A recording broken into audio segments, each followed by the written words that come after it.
Qaysi holatlarda paroksizimal taxikardiya hayot uchun xavfli taxikardiya hisoblanadi? Odatda bu taxikardiya xavfsiz taxikardiya, ya'ni bu taxikardiya bilan kasallar 20, 30, 50 yilgacha yashashi mumkin, faqat hayot sifati buziladi. Ba'zi bir holatlarda taxikardiya payti qon bosimi tushib ketadi. Shuni sababli ba'zi bir bemorlar hushdan ketishi mumkin yoki qaysidir bemorlarda bosh aylanishi bo'lishi mumkin.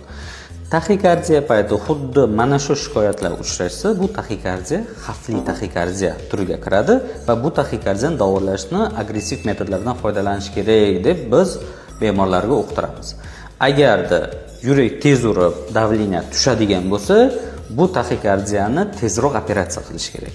Agar taxikardiya payti bemorning qon bosimi normal holatda saqlansa, faqat hech narsa, demak yurak tez urishdan boshqa hech qanday shikoyatlari bo'lmasa, bu bemorlar taxikardiyadan qutulish, ya'ni davolanishni yo'lini o'zi tanlaydi.